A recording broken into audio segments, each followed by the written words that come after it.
My name is Diana Hayes. I am 34 years old and I have worked for everything I have, quietly, methodically, and almost entirely without my family's knowledge. That last part was not an accident. Growing up in the Hayes household meant growing up in the shadow of my father, Raymond Hayes, a man who measured love in conditions and success in comparisons. He was not cruel in the dramatic, obvious ways that people recognize easily. He was the other kind, the kind who smiled while he diminished you, who offered encouragement with one hand and pulled the floor out with the other. The kind whose damage takes years to name because it arrived so politely. My brother, Clifton, was the golden child. 3 years older, effortlessly charming, and completely uninterested in earning any of the reverence our father heaped on him. Clifton was going to take over the family's commercial property management firm one day. That was simply decided the way weather is decided. It was not up for discussion. I was the other one. The daughter. The one who would do fine, probably. The one who was smart, maybe too smart, a little too serious for her own good. The one who, at 16, watched her father present Clifton with a car at his birthday party and then turned to her with a shrug.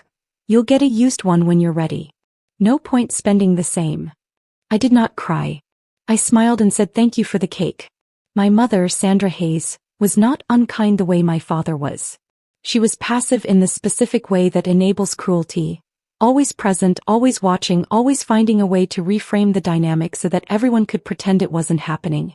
When I graduated valedictorian of my high school class and my father spent the reception talking to Clifton's football coach, my mother squeezed my hand and said, "He's proud of you.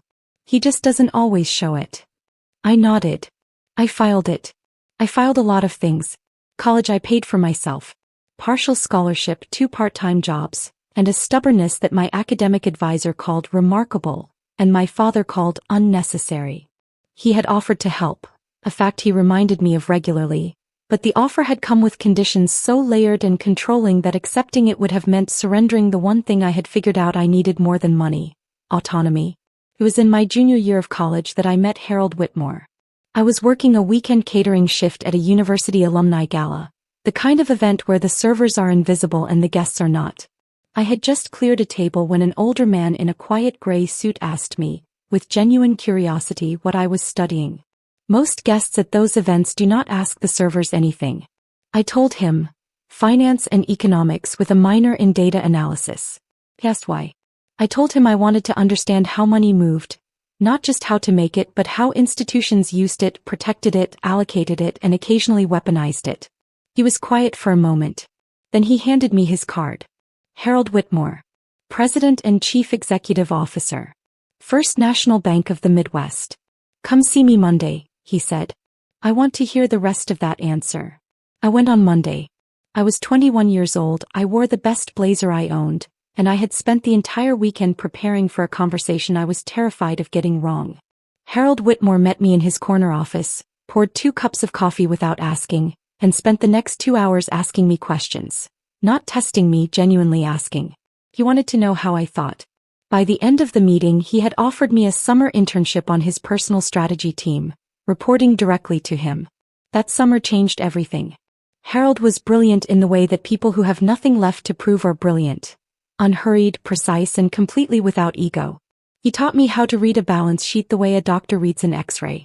He walked me through acquisition strategy, risk modeling, and the specific psychology of institutional lending.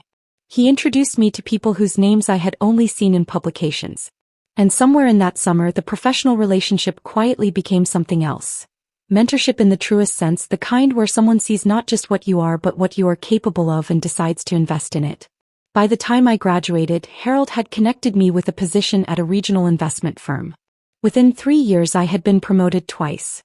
Within 5 I had left to launch my own financial consulting practice, Hayes Capital Advisory, with 2 partners and Harold's quiet, unofficial blessing. He reviewed my business plan. He made 3 introductions that opened doors I would not have opened for another decade. He attended my company's launch dinner and gave a toast that made one of my partners cry.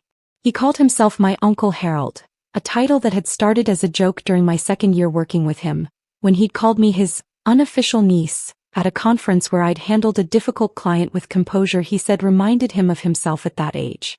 The title had stuck. I used it only with him privately. He used it everywhere. I told my family almost none of this. Not because I was hiding, not exactly. It was more precise than that. I had watched my father's pattern long enough to understand it completely. He responded to success the way a plant responds to light. He turned toward it and then he consumed it. Clifton's entire career had been slowly absorbed into my father's orbit. His decisions second-guessed, his clients occasionally redirected, his confidence quietly hollowed. I had spent my adult life building something that was entirely my own, and I had learned from watching Clifton that the surest way to protect it was to say very little. So when family dinners turned to "what's happening with work?" I said fine, busy, the usual. When my mother asked if I was making enough, I said yes, comfortably. When my father, on 2 separate occasions, suggested I might want to consider working for his property firm, "Stability, Diana, you should think about stability," I thanked him for the thought and changed the subject. Hayes Capital Advisory, by the time of the events I am about to describe, managed approximately $140 million in client assets. Our last annual review had been covered in a regional business journal under the headline, "The Quiet Firm Making Loud Returns." Harold had texted me a photo of the article with a single line, "Told you so." My family had not seen the article. I had not shown it to them. The loan situation began as most family complications do, without warning and in the middle of something else. It was a Tuesday evening in October. I was at my desk reviewing a client portfolio when my phone buzzed with a text from Clifton. "Dad's trying to refinance the Delmore Street property and expand the Westgate portfolio. Taking out a big loan. Thought you should know." I stared at the message for a moment. Clifton adding "thought you should know" meant one of 2 things. Either he was uncomfortable with something or he was preparing to ask me for something. I replied, "How big?" He answered 3 minutes later, $3.2 million. I set my phone down and went back to my client portfolio. It was not my business technically. My father ran his firm. He made his own decisions. He had made that clear for most of my adult life. But 2 days later my mother called. She called in the specific tone she used when she needed something. Warm, a little rushed, landing on the request before the pleasantries had fully finished. "Your father has a meeting at First National on Thursday," she said. "The downtown branch. He's applying for a commercial refinancing loan and it's a significant amount and you know how these things can be. We just thought, since you work in finance, maybe you'd come along. For support. Show the family is united." I understood what she was asking. She was asking me to sit in the room and look credible while my father borrowed $3.2 million from a bank she did not know I had a 20-year relationship with.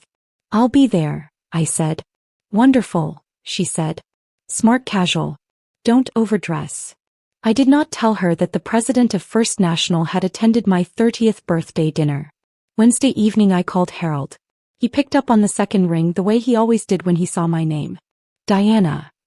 His voice carried the warmth of someone genuinely glad to hear from you. "I was just thinking about the Meridian refinancing you recommended last quarter. You were right, by the way. Numbers came in exactly as you modeled." "I'm glad," I said. "Harold, I need to tell you something before tomorrow." I explained the situation cleanly and without editorializing. My father was applying for a $3.2 million commercial refinancing loan at the downtown First National branch. I would be present. He should know before it happened rather than during it. There was a brief silence. "Does he know about us?" Harold asked. "No," I said. "He knows I work in finance. He doesn't know the specifics." Another pause. Harold Whitmore had known me for 13 years. He had watched me navigate my family dynamic with the same careful precision I applied to everything else, and he respected it the way he respected all deliberate strategies. "Do you want me to stay in my office?" he asked. "I want you to do exactly what you would normally do," I said. "I'm not asking you to intervene. I'm just telling you so there's no surprise." "Understood," he said. And then quietly, "Diana, if they're unkind to you in my building, I won't stay in my office." I smiled. "I know," I said. "Good night, Harold." Thursday morning I dressed deliberately, not to impress but to be comfortable in my own presence. Dark navy blazer, clean lines, the watch Harold had given me when Hayes Capital hit its first $50 million in managed assets. I arrived at the downtown First National branch at 9:45, 15 minutes before my parents. I sat in the waiting area near the far corner. Took out my phone. Waited. My parents arrived at 10:00. My father walked the way he always walked into rooms he considered beneath him, with the particular energy of a man who had decided in advance that he was the most important person present and was waiting for everyone else to catch up. He wore his best suit, the charcoal one he reserved for what he called serious occasions. My mother was beside him, alert and composed, scanning the room the way she always did in unfamiliar environments, cataloging exits and status markers simultaneously. They saw me in the corner. My mother gave a small, approving nod. My father barely registered me. The loan officer, a young woman named Patricia, according to her nameplate, efficient and professional, greeted them at the desk and invited them to sit. I took the chair along the side wall, slightly behind and to the left of my father, the position I had occupied my entire childhood. Present, peripheral, unacknowledged. The meeting began respectfully enough. Patricia reviewed the application, confirmed the property details on Delmore Street, and began walking through the standard qualification process. My father answered her questions with the brisk impatience of someone who considers administrative process an insult to his time.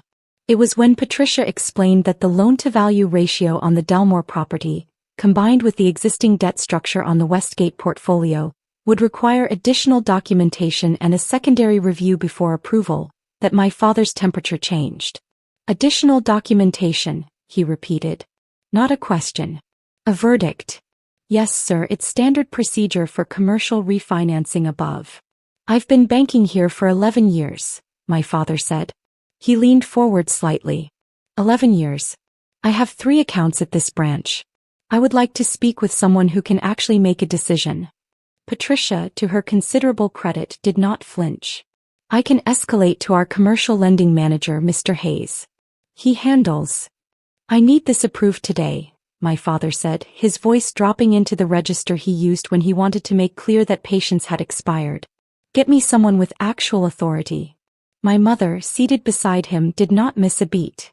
We didn't come here for entry-level staff. The waiting area was not empty. A couple across the room glanced over. A man near the window looked up from his phone. Patricia's expression remained professional with the particular effort of someone maintaining composure under conditions they did not create and cannot fix. I sat in my corner. I looked at my phone. Sure, I said quietly. No one heard me. That was fine. I opened my messages. Found Harold's name. Typed without hurry. Uncle Harold. My parents are at your downtown branch right now. Loan application under Hayes. $3.2 million commercial refinancing. Thought you should know before it went further. I sent it. Put my phone face down on my knee. Looked up. My father was still speaking to Patricia, his voice carrying the practiced authority of someone who had spent decades being the loudest person in every room. My mother was nodding along with the expression she wore when she was endorsing his position while technically remaining silent. Patricia was listening with the patience of a professional who had heard this speech before under different names. I watched the elevator at the far end of the hallway. For 4 minutes nothing happened.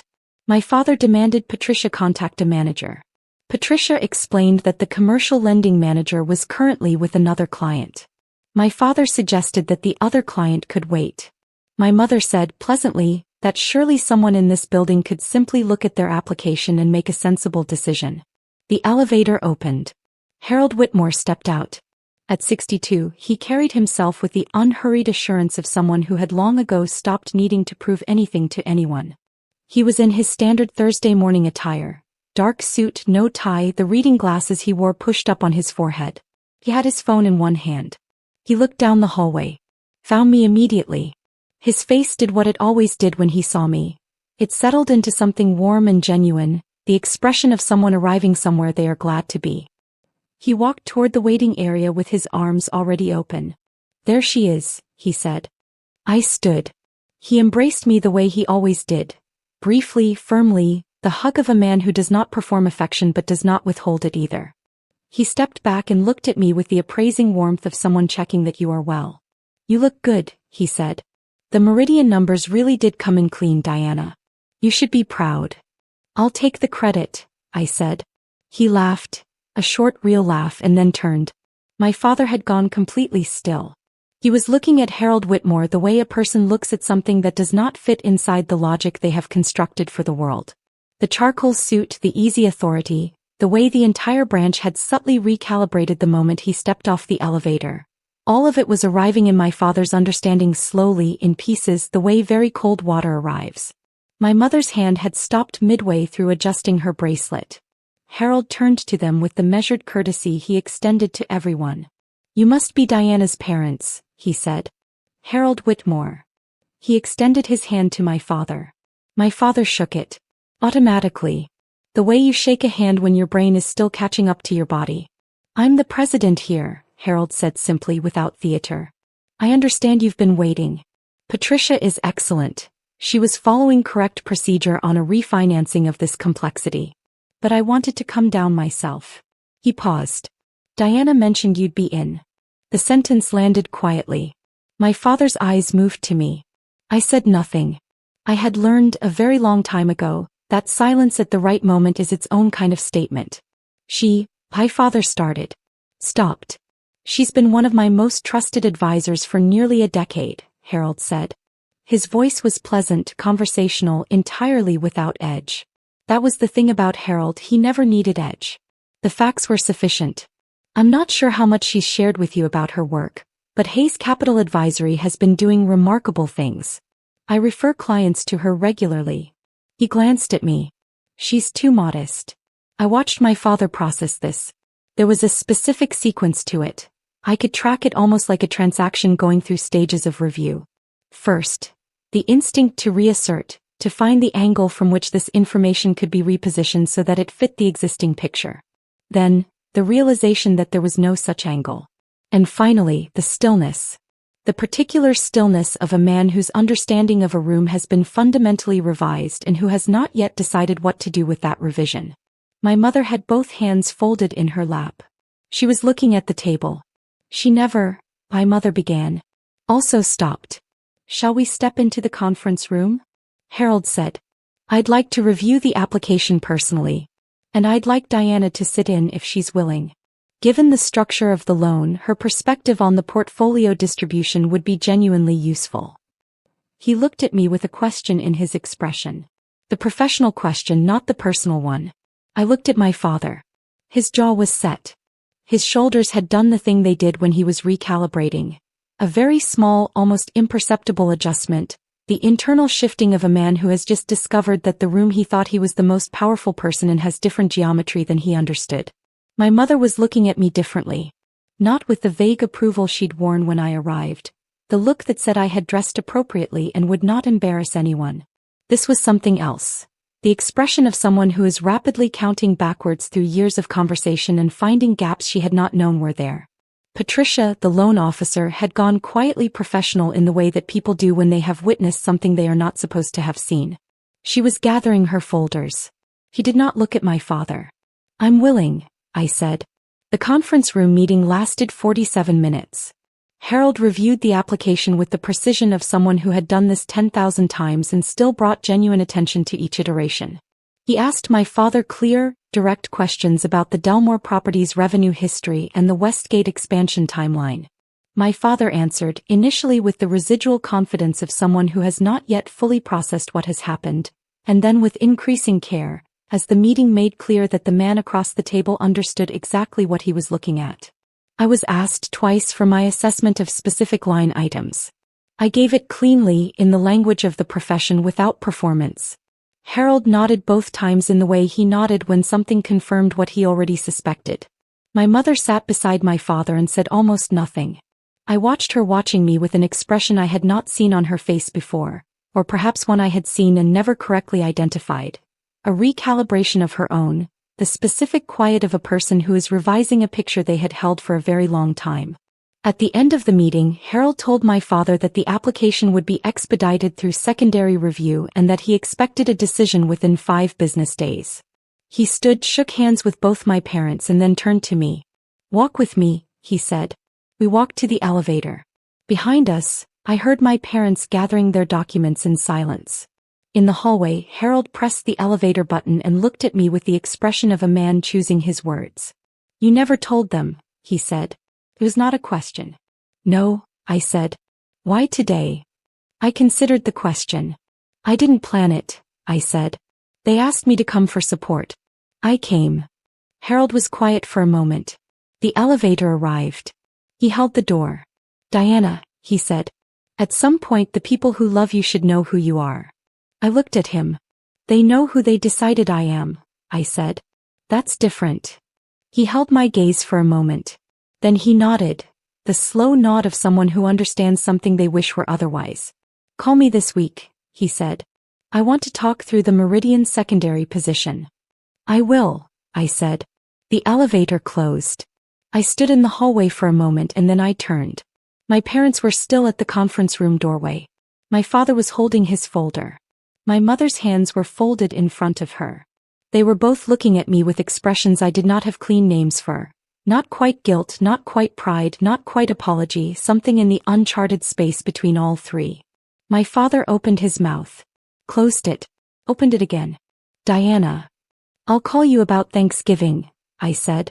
"Drive safe." I picked up my bag from the waiting area chair. I nodded to Patricia, who gave me a small, professional smile that contained, I thought, a considerable amount of private satisfaction. And I walked out of the First National Bank of the Midwest into a clear October morning. My phone rang before I reached my car. "Clifton. Dad just called me," he said without preamble. "What happened in there?" "He applied for a loan," I said. "Standard process." "Diana." His voice had the particular tone he used when he wanted me to stop performing and talk to him. "He said the bank president came down personally. He said he knew you." He said, a pause. "How long?" 13 years, I said. Silence. Long enough that I checked to make sure the call was still connected. 13 years, Clifton repeated. "And you never said anything. You never asked the right questions," I said. Not unkindly. It was simply true. Another silence. And then Clifton said something I had not expected. "I'm sorry, Diana. I should have asked more questions a long time ago." I stood beside my car in the October sun and felt something shift.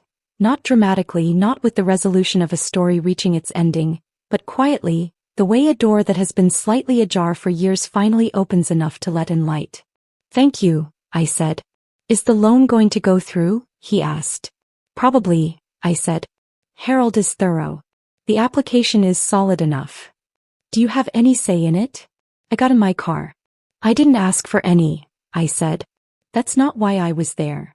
"Then why were you there?" I thought about it honestly, not the answer I would give at a dinner party or to a journalist or to anyone who needed a clean narrative, but the actual answer, the one that lived in the part of me that had still shown up when called, that had still driven downtown on a Thursday morning to sit in a corner chair in a bank lobby for parents who had never once asked what I did at work. I thought about it honestly. Why had I gone? I had not gone to reveal anything. I had not gone to correct the record or settle an account. I had gone because my mother had asked me to come for support, and because somewhere beneath all the careful architecture of distance I had built between myself and my family, I was still the person who showed up when asked. "Because they're my parents," I said.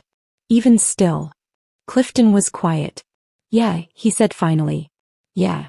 The loan was approved 11 days later, 4 business days ahead of Harold's estimate. My father called to tell me. He was brief, formal, a man navigating unfamiliar emotional terrain with the tools of someone who had never been taught to use them. "The approval came through," he said. "Harold Whitmore's office called directly." Pause. "He mentioned you again." "Good," I said. Another pause. The longest one. "I didn't know," my father said. "About any of it. Your work. Your connections. I didn't know." I had rehearsed versions of this conversation in my mind for years. Imagined what I would say, how much I would say, whether the moment would feel like justice or grief or something else entirely. Now that it was here, I found I didn't want any of the rehearsed lines. The rehearsed lines belonged to a version of this moment that was about winning. This was not that. "I know you didn't," I said. "You could have." He had no answer for that. Neither of us did really. "Thanksgiving," he said finally. "Come for Thanksgiving." "I'll think about it," I said. And I meant it. Not as a performance of forgiveness, not as the closing chapter of a story with clean edges, but as the actual complicated truth of where I was. A woman who had built something real and quiet and entirely her own, who was still in some rooms of herself the girl in the corner chair, watching, filing, waiting. A woman who had learned that the most powerful thing was not the revelation, not the moment the elevator opened and Harold walked toward her and her father went still. The most powerful thing was every day before that. The work, the patience, the long and private labor of becoming someone whose name meant something. Harold had told me once, early in my career, that the most underestimated force in any institution was sustained, quiet competence. That the people who built things that lasted were rarely the loudest ones in the room. He had said it offhandedly, over coffee after a strategy session, and I had written it on a note card that still sat on the corner of my desk 13 years later, the ink slightly faded, the cardstock soft at the edges. I had been taking notes. I always had been,